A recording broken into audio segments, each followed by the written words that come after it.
तौर पर मनाया जाता है, लेकिन इस बार इंडिया न्यूज इसे कुछ अलग तरीके से मना रहा है, विमेन इन यूनिफॉर्म के साथ। मेरे साथ इंडियन एयरफोर्स की 4 महिला अफसर हैं जिन्होंने अपनी अपनी स्ट्रीम में काफ़ी बड़ी ख्याति पाई है। और इस बार हम ब्रांड न्यू इंडिया न्यूज़ का जो नया स्टूडियो है, न्यूज़ रूम है, वहाँ पर हम इन्हें ले आए हैं ताकि न केवल मैं बल्कि हमारे जो और बाकी जर्नलिस्ट हैं और जो प्रोड्यूसर्स हैं वो भी एक आम आदमी के क्वेश्चंस इन महिला अफसरों के साथ में बात कर सकें, उनसे पूछ सकें। सबसे पहले मैं इन चारों का इंट्रोडक्शन दे दूं। मेरे दाईं तरफ है विंग कमांडर धामी। ये पहली फ्लाइंग ब्रांच में परमानेंट कमीशन पाने वाली इंडियन एयरफोर्स में महिला अफसर हैं। इसके अलावा ये फ्लाइट इंस्ट्रक्टर भी हैं।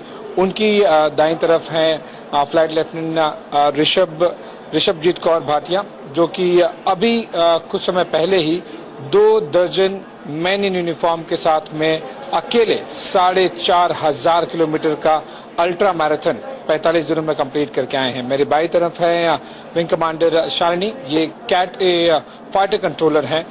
बहुत ही डिफिकल्ट जॉब होता है।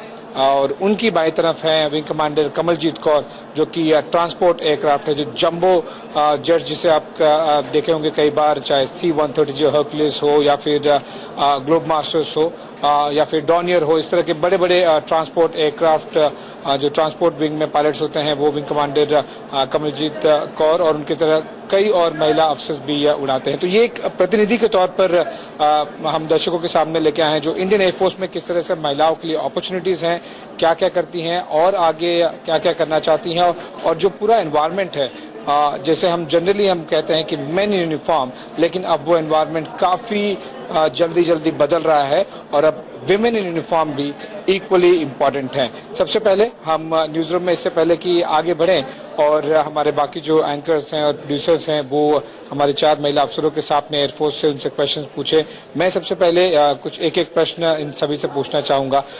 मैम, आप सभी लोगों का इंडिया न्यूज के न्यूज रूम में स्वागत है। इससे पहले कि बाकी कुछ और महिला एंकर्स आप लोगों से क्वेश्चन पूछे, मैं आप लोगों से जानना चाहूंगा, सबसे पहले आपसे शुरुआत करूंगा विंग कमांडर धामी की। आप जिस तरह से ये एक सोशल लेवल पे, सामाजिक तौर पर हमने देखा है कि एक इमेज से बनी होती है कि आप यूनिफॉर्म की बात करें तो मतलब bravado, male, man in uniform, इसी तरह की एक साइकोलॉजिकल पिक्चर, एक विजुअलाइजेशन इसी तरह का होता है।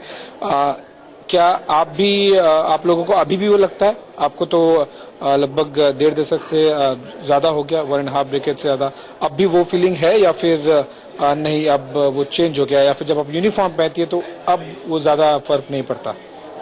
देखिए, अब अगर बात करो कि अब फर्क पड़ता है या पहले ऐसा था, तो जब मैंने ज्वाइन किया था मुझे तब भी कभी नहीं लगा था कि विमेन ऑफिसर को अलग से ट्रीट किया जाता है या मेल ऑफिसर्स को अलग से ट्रीट किया जाता है। प्रॉब्ली हम वैसे ग्रूम ही नहीं हैं।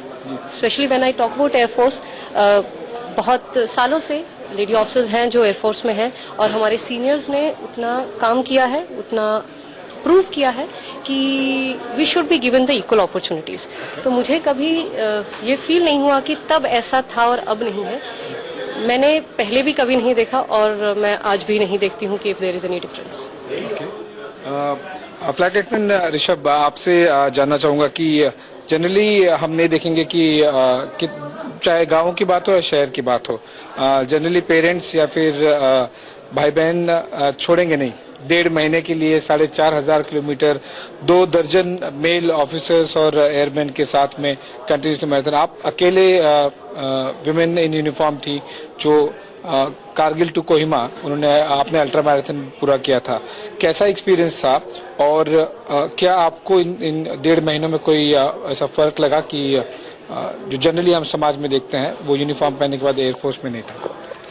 जब अगर मैं बात करूं कि हम एयरफोर्स की तरफ से जब इस इवेंट में पार्टिसिपेट कर रहे थे, तो स्टार्टिंग फ्रॉम सिलेक्शन से लेकर पूरे इवेंट में कभी भी मुझे ऐसा फील नहीं हुआ कि मैं इन लोगों से अलग हूं, क्योंकि हमारी सिलेक्शन और हमारी ट्रेनिंग इस तरह से ही होती है कि हमें एक दूसरे की प्रेजेंस, एक दूसरे के लिए वो एक म्यूचुअल रिस्पेक्ट है।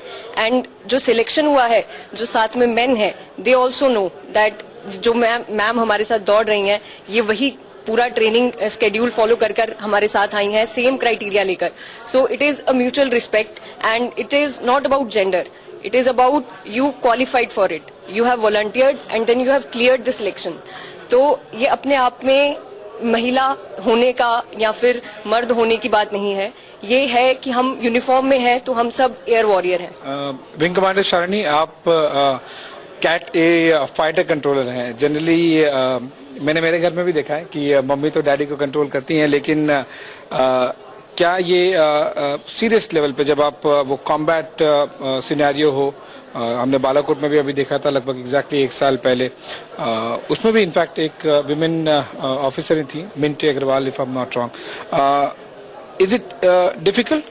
क्या वो जो मेल फाइटर पायलट है वो एक सुखोई या फिर मिराज या फिर मिग में फ्लाई कर रहे हैं, आपसे इंस्ट्रक्शन लेने में कोई हिचकिचाहट होती है, या फिर जैसा फ्लाइट लेफ्टिनेंट ऋषभ ने बताया कि यूनिफॉर्म और ट्रेनिंग इक्वलाइजर का काम करता है? जैसा फ्लाइट लेफ्टिनेंट ऋषभ ने कहा है कि इक्वलाइजर का काम करता है यूनिफॉर्म एंड ट्रेनिंग. प्लस हम लोग एयरफोर्स में हैं, फौज में, एंड फौज is all about team work. So एक फाइटर पायलट अकेले जाके कुछ करके वापस आए ऐसा नहीं है. It is a team of fighter controller, air traffic controller and pilot.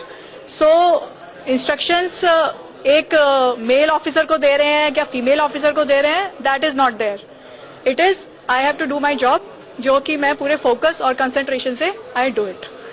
After that what you said कि घर में जो है, घर में तो सिचुएशन इज डिफरेंट.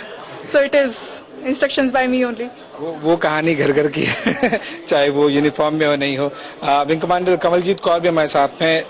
बड़े बड़े ट्रांसपोर्ट एयरक्राफ्ट आप फ्लाई करते हैं. एक जिस तरह से हमने देखा है कि आप लगभग 1.5 दशक पहले, लगभग 15 साल पहले आप एयरफोर्स की तरफ आपका झुकाव था और 2006 में if I am not wrong आप कमीशन हुए. तो उस आज तो काफी इजी है महिलाओं के लिए, क्योंकि समाज बदल रहा है, सोच बदल रही है. 15 साल पहले इजी था, चाहे वो ऑफिसर के तौर पर हो या फिर किसी और ब्रांच में, चाहे फ्लाइंग या फिर education. Was it easy then?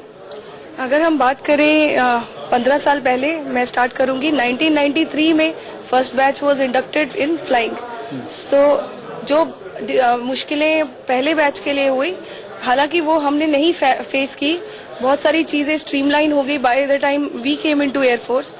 सो जब मैंने ट्रेनिंग एयरफोर्स ज्वाइन की तो समाज में या मेरी जो सोसाइटी थी उनके लिए नई बात थी. आधे ऑलमोस्ट 2 साल तक तो उनको ये नहीं पता लगा कि मैं एयरफोर्स में पायलट हूँ या एयर होस्टेस हूँ. सो समाज की उन्नति की बात करें तो हाँ, आज मीडिया, व्हाट्सएप एंड इस तरह की चीजें आ गई हैं कि इंफॉर्मेशन फ्लो है, अवेयरनेस है. बट प्लेटफॉर्म्स पहले से ही थे and there was no discrimination between male and female. Opportunities तब भी थी, आज भी हैं. बस चाहिए ये कि आप अपनी इच्छाओं को, अपने सपनों को उड़ान दें. जिसके लिए कि इंडियन एयरफोर्स की बात करें तो यहाँ ऑलमोस्ट 13% महिलाएं हैं. एंड बात करें सारी स्ट्रीम्स में, हम हमारे साथ हैं फाइटर कंट्रोलर हैं, pilot, helicopter pilot, fighter pilots आपने पहले भी कवर किया होगा, and technical officers, education officer, administrative officer. तो आज के दौर में अगर हम बात करें तो डिफिकल्टी नहीं है. सरकार, इंडियन एयरफोर्स हमें अपॉर्चुनिटीज दे रही है. आपको जस्ट अपने सपनों को उड़ान देनी है. सो ये अब आप पे है और नई यंग लड़कियों पे है कि अपने सपनों को उड़ान दें. पर थोड़ा बहुत इजी हो गया है, चाहे वो समाज में सोच की बात करें. पहले मुझे नहीं लगता कि 15-20 साल पहले पेरेंट्स इजीली जाने देंगे कि हाँ ठीक है जाइए. अभी इट्स मच मोर इजियर. आपको ये 15 साल 20 साल की जर्नी आपने कैसे देखी? हाँ, इजियर है. आप किसी भी स्ट्रीम को देखिए, जनरल, इवन जर्नलिस्ट भी 15 साल पहले इतनी महिलाएं आपके साथ नहीं काम कर रही होंगी. सो आजकल अपॉर्चुनिटीज, एक्सेस बढ़ गई है, लोग पढ़ा रहे हैं. आप दूर दराज गांव में देखेंगे बेटी पढ़ाओ इतना ज्यादा हो गया है कि वो सोच रहे हैं कि बेटियों को पढ़ाया जाए, क्योंकि बेटियां नाम रोशन कर रही हैं. चाहे खेल हो, चाहे यूनिफॉर्म सर्विसेज हो, चाहे मीडिया है आपका, जर्नलिज्म है, चाहे कोई और भी फील्ड है. सो हर फील्ड में महिलाएं आगे हैं. क्योंकि आपने हमारे फील्ड में विमेन की प्रॉस्पेरिटी और उनकी अपॉर्चुनिटीज की बात की, हमारे साथ में कुछ फीमेल एंकर्स भी हैं, उनसे बात करने की कोशिश करेंगे। और मैं ज्यादा अब क्वेश्चन नहीं पूछूंगा। शुभ्रा है जो कि इंडिया न्यूज में हमारे साथ में मेरी कॉलीग हैं और हमारे एंकर हैं। शुभ्रा, आप भी कुछ क्वेश्चंस पूछना चाहेंगे? सबसे पहले तो मैं मुबारकबाद देना चाहती हूँ आप सभी को, क्योंकि आप बहुतों का हौसला हैं और आपको देख के बहुत सारी लड़कियां आगे बढ़ी भी हैं और आगे बढ़ेंगी भी। सवाल मेरा कुछ एक ही है और सबसे इम्पोर्टेंट ये है, आप लोग भी जानती हैं कि स्टीरियोटाइप किया जाता है जब भी महिला पुरुष की बात आती है तो, और ये कहा जाता है कि महिलाएं कमजोर होती हैं और पुरुष मजबूत होते हैं। जो ये कमांड पोस्ट का फैसला आया सुप्रीम कोर्ट का, आपको लगता है कि उससे बहुत लंबा रास्ता हमने तय कर लिया है इस स्टीरियोटाइप को तोड़ने में, या फिर अभी एक लंबा रास्ता तय करना बाकी है? क्योंकि फैमिलीज की बात जब आती है, सोसाइटी की बात जब आती है, तो वो सोच कहीं ना कहीं रह जाती है। I think that decision is more with the army and less with the air force. Is there anything you can throw more light on it? Air force में हमारे सामने लाइव एग्जाम्पल है। सी इफ आई से कि कमांड मिलेगी नहीं मिलेगी, या जो प्राइम पोस्टिंग्स हैं, या किस पोस्ट पे आपको होना चाहिए, कि वो डिसाइडिंग जो फैक्टर होता है वो सबके लिए सेम है, चाहे वो मेल ऑफिसर है चाहे वो लेडी ऑफिसर है। किसी भी पोस्ट के लिए जब आपको सिलेक्ट किया जाता है कि आप ये पोस्ट संभालेंगे, तो उसकी कुछ बेसिक रिक्वायरमेंट होती है जो मेल ऑफिसर और विमेन ऑफिसर के लिए सेम है। और जहां हम बात करते हैं कि इक्वल अपॉर्चुनिटीज हैं या नहीं है, देखिए कभी भी कोई भी चीज जब पहली बार स्टार्ट होती है, इट टेक्स टाइम। जब मेल ऑफिसर्स भी आए थे फौज में तो वो अचानक से नहीं आ गए थे, उनमें भी ब्रांच वाइज उनका सिलेक्शन होता था, वो तब आए। लेडी ऑफिसर्स लेट उन्होंने ज्वाइन किया फॉर वेरियस रीजंस, क्योंकि तब अवेयरनेस कम थी। धीरे धीरे उनकी परसेंटेज बढ़ने लगी, अब परसेंटेज बढ़ने लगी तो फील्ड बढ़ने लगे। पहले अगर सिर्फ एजुकेशन में अगर होते थे या एडम में होते थे, अब वो फाइटर कंट्रोलर में होने लगे, नेविगेटर्स होने लगे, पायलट्स होने लगे। जैसे कमल ने बताया कि 93 में पहला फ्लाइंग बैच आया था, अभी अगर देखा जाए 2020 you have so many batches of flying branch, और सबको अलग अलग फील्ड में भेजा गया। हेलीकॉप्टर वाज वन फील्ड, और उसके पहले before I did my QFIC, उससे पहले क्वालिफाइड फ्लाइंग इंस्ट्रक्टर फ्लाइंग में नहीं थे। तो अपॉर्चुनिटी मिली, people have seen the performance, और उनको लगा कि लेडी ऑफिसर्स को भी ये अपॉर्चुनिटी दी जा सकती है, क्योंकि उन्होंने वैसा ही काम किया है पिछले 10 साल जैसा बाकी मेल ऑफिसर्स कर रहे हैं।